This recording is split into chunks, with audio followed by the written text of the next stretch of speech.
La historia y su música. Yo soy Minko y hoy vamos a hablar del hito fundacional de nuestra patria, la Revolución de Mayo. Como ya vimos, en 1806 y 1807 sucedieron las invasiones inglesas. El haber vencido a Gran Bretaña sin la ayuda del amo español despertó una identidad propia en los habitantes del Virreinato del Río de la Plata. A su vez, mientras más fuerte se hacía Napoleón, más se debilitaba la corona española y la Casa de los Borbones. Los Borbones eran una familia que originalmente reinaba Francia, pero en 1700 sumaron un local a la franquicia, España. Ser Borbón en el siglo XVIII estaba bastante bien, pero pasaron cosas. Primero, tras la Revolución Francesa, ¡Viva la France! ¡Viva la baguette! los Borbones perdieron la corona de Francia y un par de cabezas. Y ahora tenían problemas también en España, donde padre e hijo peleaban por el trono. Tras el motín de Aranjuez, el rey Carlos IV decidió abdicar y entregar la corona a su hijo Fernando VII. Abdicar significa renunciar a el cargo honorífico de rey, cediendo la corona a otro ser.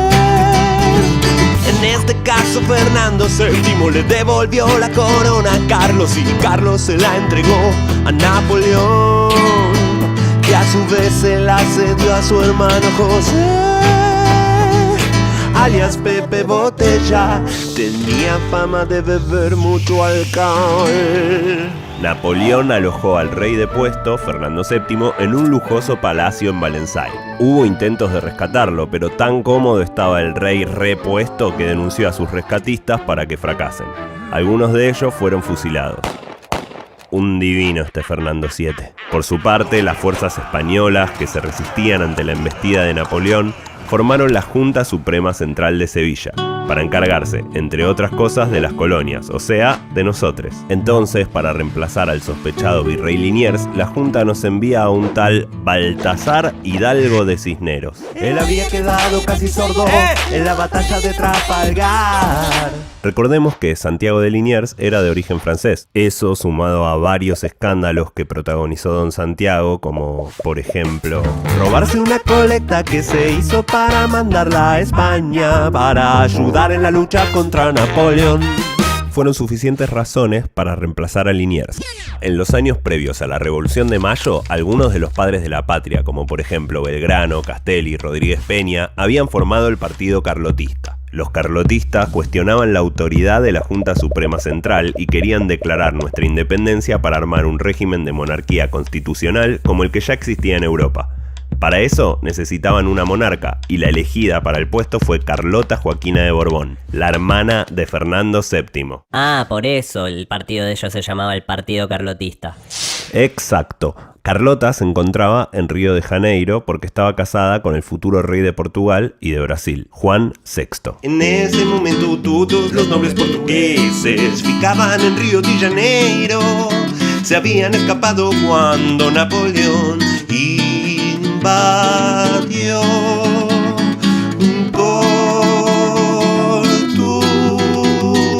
Portugal. Nuestros carlotistas le expusieron su idea a doña Carlota, pero tuvieron una negativa rotunda por parte de esta, ¡Ay, no! que no tenía ningún interés en alentar un régimen constitucional. Ya para 1809, los patriotas se reunían en la famosa jabonería de Vieites y Nicolás Rodríguez Peña. No quedaba en esas calles. Primero porque no se cruzan, salvo en Curuzú-Cuatiá. Y segundo porque nos referimos a ellos en persona, que estaban vivos y tenían una jabonería. Allí se reunían con muchos otros como Belgrano, Moreno, Castelli, Saavedra, Paso, Beruti, French, Larrea, Alberti, Viamonte, Rodríguez, Ravena. Este último es mentira, pero no me rimaban los que quedan, ¿no? Yeah. Yeah. Yeah. Bueno, me emocioné.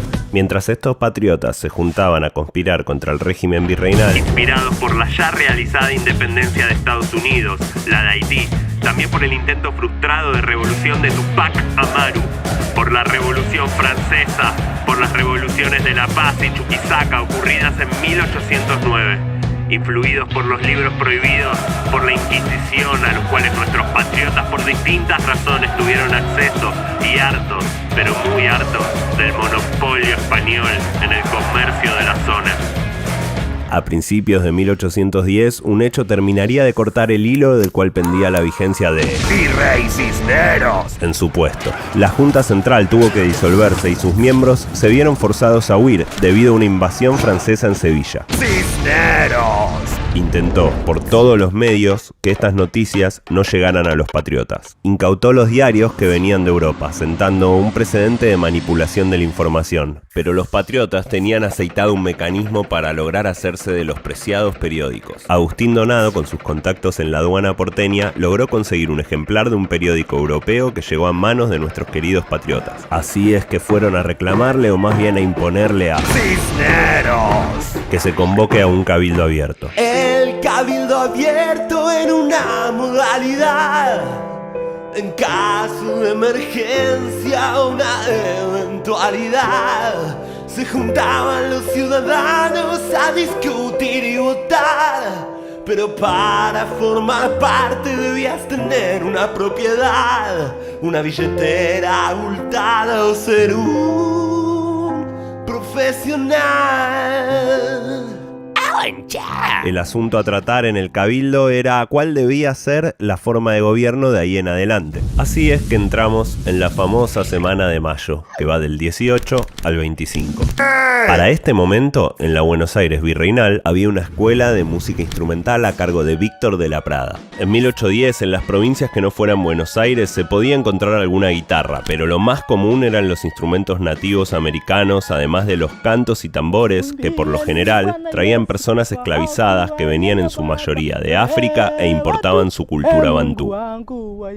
Un esclavista llamado Rafael Vargas, al oír estos cantos bantúes, hizo traer instrumentos de Bélgica y envió a formarse en la escuela de Víctor de la Prada a los que se convertirían en la primera banda nacional. Qué ironía que se encomendara a cantarle a la libertad a personas que habían sido privadas de ella. En esta época había muchos contrabandistas de personas, entre ellos uno con un apellido bien conocido, Martínez de Oz, tío abuelo del fundador de la Sociedad Rural y tío tatarabuelo del ministro de Economía de la dictadura militar del 76. Para describir a esta gente no hay música de terror que alcance.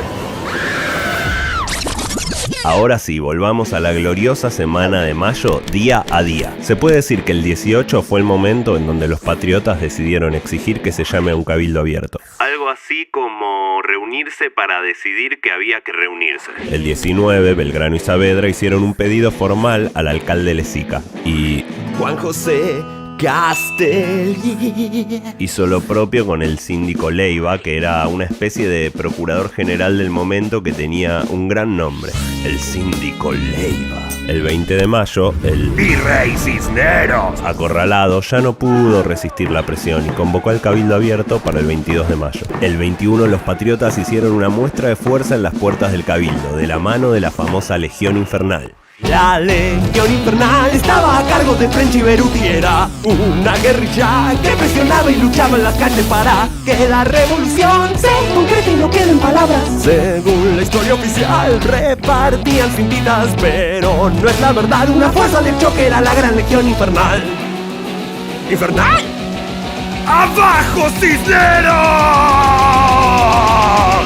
El 22 de mayo, que es el cumple de mi mamá. ¿Y a mí qué me importa, Salamín? Disculpame, tenés razón, Manuel. Se sabe que Belgrano tenía una voz aflautada. Por eso lo imité así, no para burlarme de él. Te quiero mucho, Manuel.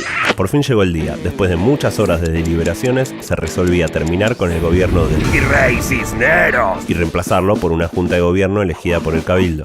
El 23 se formalizó lo resuelto el día anterior, pero el 24 hubo un problema. Virrey Cisneros Hizo su última jugada e intentó nombrar una junta de gobierno presidida por él mismo. Obviamente esto iba en contra de la voluntad popular e inmediatamente generó la ira de los patriotas. Ese día fue uno de los pocos en que se lo vio a Belgrano salirse de sus casillas cuando dijo: Juro a la patria y a mis compañeros que si a las 3 de la tarde del día inmediato el virrey no hubiese renunciado, a fe de caballero, yo le derribaré con mis armas. ¡Ay, ya, qué hombre, por favor! En este contexto, Castelli y Saavedra, al mando de una delegación, fueron hasta la casa de Cisneros para exigirle la renuncia y lo consiguieron. Ahora sí, Llegó el día, el glorioso 25 de mayo de 1810. Un día lluvioso y frío en el que después de mucho tiempo de deliberaciones, Beruti se hartó y entró al cabildo para exigir una inmediata decisión, amenazando que de lo contrario entraría con la Legión Infernal. ¡Abajo, Cisneros! No hizo falta porque al poco tiempo se nombró a la primera junta conformada por Moreno y Paso como secretarios y... Saavedra era el presidente y Belgrano era vocal, también vocales eran Alberti, Castelli, Larrea y Azcuenaga. Mateu también era vocal, esta fue la primera junta. Todavía faltaría mucho para que se declare nuestra independencia, pero con la excusa de que Fernando VII no estaba en el poder, los revolucionarios lograron instalar nuestro primer gobierno patrio. A este fenómeno se lo llamó la Máscara de Fernando, porque usaban esta supuesta fidelidad al rey cautivo para no alarmar a los españoles y así ocultar su verdadero ímpetu independentista. Y fue todo algarabía, bríos de liberación, cantos de cancha y abrazos patrios, por unos días. Después se pudrió todo, ya lo veremos. En conclusión, ese 25 de mayo nacía la patria, se terminaba el virreinato y comenzaba la era de las Provincias Unidas del Río de la Plata. Faltarían muchos años hasta que seamos la Argentina, pero este día fue el día en que nos empezamos a animar a dirigir nuestro propio destino.